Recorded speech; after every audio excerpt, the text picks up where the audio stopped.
मेरा नाम कटारा सर है। हम लोग कटारा एकेडमी अलीगढ़ से आए हुए हैं। एसएससी वाले बच्चों की आवाज बनकर आए हैं, क्योंकि एसएससी के एग्जाम में लगातार समस्याएं आ रही हैं। कहीं ना कहीं पहले जो है वेंडर टीसीएस था, तब भी थोड़ी सी समस्याएं थी बहुत सारी चीजों को लेकर।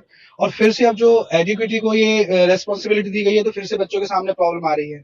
तो हम लोग यही अपेक्षा लेकर आए थे कि जो भी फैसला हो वो छात्रों के हित में हो। कहीं ना कहीं वेंडर प्रॉब्लम है तो वेंडर चेंज किया जाए, और बिल्कुल एग्जाम फेयर होना चाहिए, क्योंकि ऐसे इतने इतने दूर सेंटर पड़ गए और उसके ऊपर से टेक्निकल एरर देखने को मिल रही है।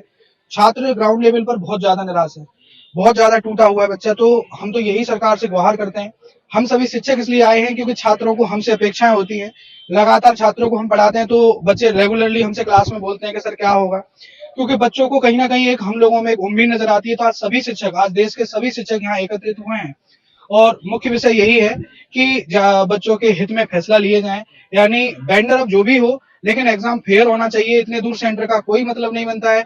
और जो टेक्निकल एरर्स देखने को मिल रही है कि बच्चा वहां सेंटर में पहुंच रहा है, तो एक तो ये समस्या आ रही है कि आज एग्जाम आपका नहीं होगा। तो ये बड़ी चुनौती है कि बच्चा 400-500 किलोमीटर दूर जा रहा है और उसके बाद वहां पर बोल दिया जाता है कि आज टेस्ट मतलब नहीं होना है। तो बच्चा सोचिए आप कितना निराश होता है। और जो ये बच्चा तैयारी कर रहा है, आपको ये जानना होगा कि ये बच्चा एक ऐसे बैकग्राउंड से आता है, बहुत ज्यादा संसाधन नहीं है, क्योंकि सरकारी नौकरी की तैयारी करने वाला बच्चा एक बहुत सामान्य वर्ग से होता है।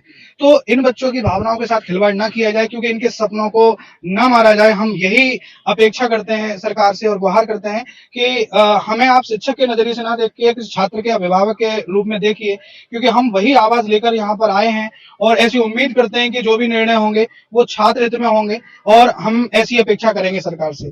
क्या लगता है सर कि सरकार क्या सुनने को अब राजी नहीं है? क्योंकि जो टीचर्स बच्चों को पढ़ाते हैं देश के अंदर, शिक्षा को सबसे ज्यादा महत्व दिया जाता है, वही टीचर आज प्रोटेस्ट करने में मजबूर हुए।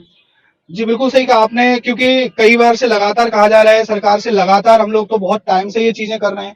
इससे पहले ऑनलाइन कई प्रकार से प्रयास किए गए कि चीजें बच्चों के फेवर में हो जाएं, और फाइनली ये देखा कि आज जब यहाँ टीचर एकत्रित भी हुए, तो एक अजीब सी घटना घटी है कि जो भी सभी टीचर्स आए थे जिन्होंने इसको लीड किया है, उन टीचर्स को भी पुलिस ने यहाँ पर उठा लिया है।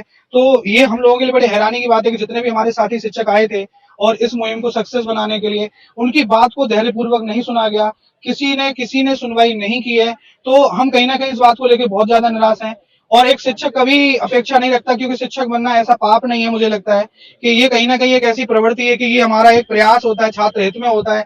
शिक्षा दे रहे हैं, इसमें गलत क्या है? अपनी बात रखना कहाँ गलत है? तो कहीं ना कहीं हमें इस बात को लेकर काफी निराशा है कि ऐसा नहीं होना चाहिए था। हमारे साथी शिक्षकों को उन्होंने उठा लिया, तो प्लीज उन्हें जल्दी से जल्दी आप लोग मतलब फ्री करें और बच्चों के हित में फैसला लें।